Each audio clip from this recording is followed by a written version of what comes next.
Olá, meu nome é Giovanni Richter Tardivo e dentro da disciplina de Criminologia da Faculdade Guilherme Guimbala, quinto ano,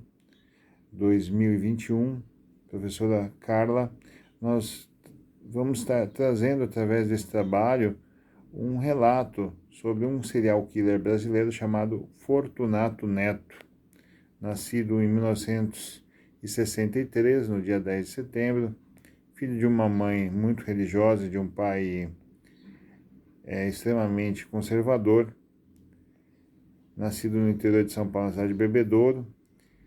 Ele já demonstra, já na sua infância, uma dificuldade, né, intelectual. Ele tem uma dificuldade de fala, iniciando a fala apenas aos 5 anos, inicia seus estudos aos 9 anos, de forma atrasada, então, mas com muita dificuldade também, e também se descobrindo homossexual, começa a ter problemas com seus pais e foge de casa aos 10 anos, quando sofre um abuso sexual de um caminhoneiro. Então são fatores que vão se somando na história de Fortunato Neto, a qual acredito que não dá para se determinar um fator único. Existe o fator familiar, existe o próprio fator da psicopatia, que acredito que seja um fator nato, já nasceu com essas questões, mas talvez se tivesse numa família que compreendesse a situação dele como sexual, como homossexual,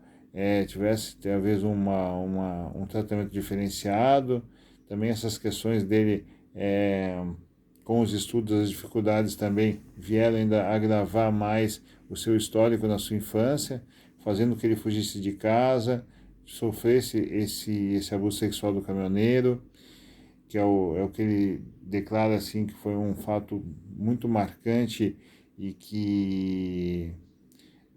deixa isso como um gatilho inicial para a sua raiva, né? Começa a despontar essa raiva, essa possível semente para lá na frente se tornar um serial killer. Depois ele é levado a FEBEM, morando nas ruas, cometendo alguns furtos, é levado a FEBEM, lá também sofre abuso sexual. E no decorrer da sua vida, diz que ele viaja, passa por diversas cidades, nessas cidades morando na rua, cometendo pequenos furtos. Muitas vezes é detido, solto pela polícia, até que se relata que aos seus 25 anos, ele já morando em São Paulo, capital, vai trabalhar no Parque Trianon, que fica próximo à Paulista, onde era um ponto de prostituição, onde homens casados ou homens homossexuais procuravam seus parceiros, homens casados com vidas duplas e homossexuais procuravam seus parceiros, na sua maioria pessoas de um poder aquisitivo mais abastado. E Fortunato Neto se aproveitava então desses programas para cometer roubos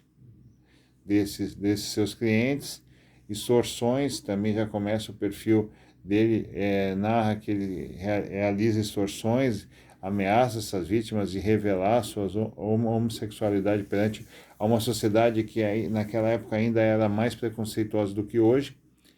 e juntando também a sua utilização de drogas, aumenta ainda esse perfil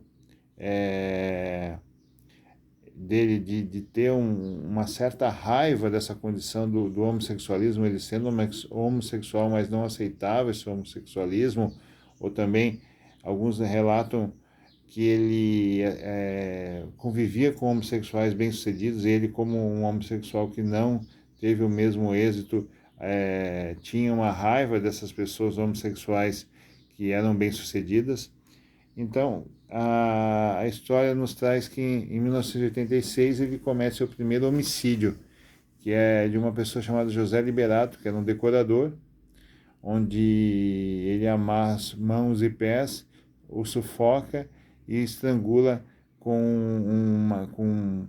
uma espécie de corda trançada feita com as próprias roupas da vítima. Logo após, em 87, no próximo ano, ele comete diversos homicídios, assim como no ano subsequente, em 88, passando de mais de 10 casos que são tidos como de sua autoria. Mas, como, né, alguns desses homicídios deixaram pequenas pistas, como uma ligação que ele fez da própria casa de uma das vítimas, onde ele liga para a bebedoura e fala com um dos amigos, juntando esses pontos com também fatores de pessoas a qual ele tem extorquido e que relataram, né, essa extorsão, tudo somando, chega-se a um ponto onde a sua prisão ocorre, ele acaba confessando seus crimes, é preso e dentro da prisão acaba falecendo de doenças provenientes da sua debilidade provocada pelo HIV, a qual ele alega também ter adquirido através do seu trabalho como garoto de programa. Então, o que a gente percebe em Fortunato Neto são esses perfis de psicopatia, até que são trazidos dentro dos questionamentos da escala de Hare, que são alguns questionamentos que são feitos onde você atribui notas de 0 a 2, e conforme a nota é obtida uma pontuação, e essa pontuação determina assim, uma possível psicopatia de um indivíduo. Lembrando que é considerado que 25% da população brasileira tem algum tipo de psicopatia, mas muitas vezes uma psicopatia leve que não venha a trazer grandes problemas na vida social.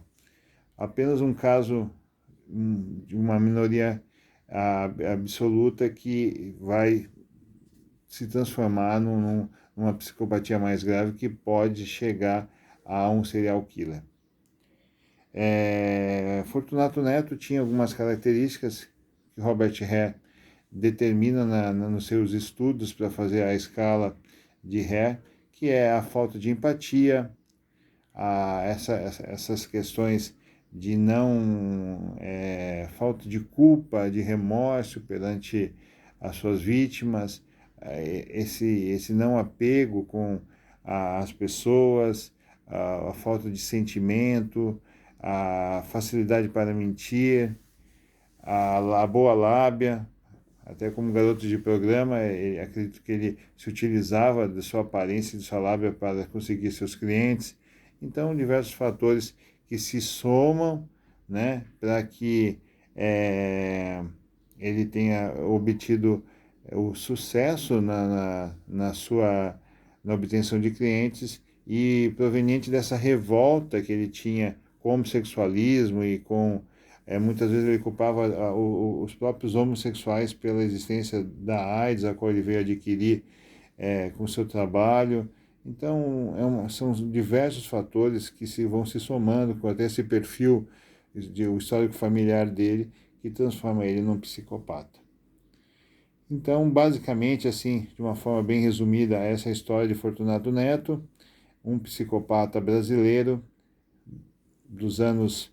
de 1986 a 1988, e eu acabei escolhendo ele por ser um caso mais linear. Existem muitos psicopatas no Brasil, são mais de 100 casos já descritos, mas que muitos acabam no anonimato para a maioria das pessoas. Alguns ficam bem famosos, como o Maníaco do Parque, alguns têm alguns relatos mais relevantes, como o próprio Fortunato Neto tem. Desde já agradeço a oportunidade da professora e me coloco à disposição para qualquer esclarecimento do trabalho.